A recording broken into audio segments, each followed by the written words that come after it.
আজকে তো শিউলি বলেই ডাকছি, আমি জানি হ্যাঁ, যে ডাকো। যখন আবার অন্য সিনেমা সোলজার মুক্তি পাবে তখন আমি অন্য নামে তোমাকে সম্বোধন করব। ওকে। ফিরে আসতে চাই কাজের প্রসঙ্গে আবারও।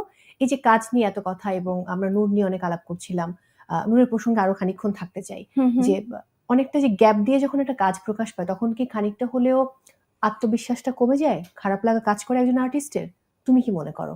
গ্যাপটা এক্সপেক্টেড না, এখানে ইচ্ছা করে যে গ্যাপ দেওয়া হয়েছে তা না। হুম হুম। আম, আসলে এটা মানে সিচুয়েশন অনুযায়ী হচ্ছে এটা তৈরি হয়ে গেছে গ্যাপটা।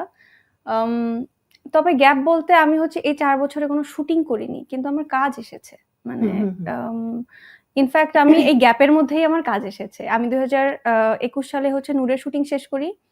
আহ, 21 সালে হচ্ছে নভেম্বরে নূরের শুটিং শেষ করি। ডিসেম্বরে আমার মিশন এক্সট্রিম আসে, রাত জাগা ফুল আসে। 22 সালে কাজ আসেনি। 23 সালে আবার আমার ব্ল্যাক ওয়ার এসেছে, আদম এসেছে। 24 সালে আসেনি। 25-এ মানুষ নূর দেখতে পাচ্ছে। তো 1 বছর বাদে 1 বছরে আমার কাজ আবার এসেছে 26-এ কিন্তু সোলজার দেখতে পাবে। ইনশাল্লাহ। তো আমার গ্যাপ অত বেশি যায়নি। ব্যাপারটা কি বলতো, আমি কাজের বাইরে কখনো কোনো বিষয় নিয়ে আলোচনায় থাকতে চাইনি। হুম। তো ওইটা যদি চাইতাম বা থাকতাম তাহলে হয়তো বা মানুষের মনে হতো না যে গ্যাপটা অনেক বড়।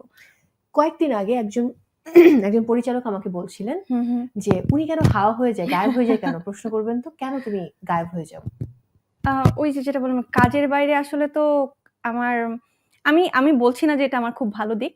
কিন্তু কাজের বাইরে আমার গেট টুগেদারে যাওয়া, বা বিভিন্ন অ্যাওয়ার্ড ফাংশনে যাওয়া, বিভিন্ন প্রোগ্রামে যাওয়া, আড্ডাবাজিতে যাওয়া, এগুলো হয়ে ওঠে না।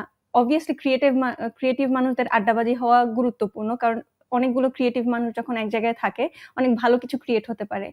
কিন্তু এই জায়গা থেকে আমি বললাম না আমি একটু আনসোশ্যাল, এটা আমার খারাপ দিক। এবার আমি একটা কথা বলতে চাই। হ্যাঁ, প্লিজ। আমি যতটুকু জানি, কারেন্ট সময়ে কি কি ঘটে তুমি সব জানো।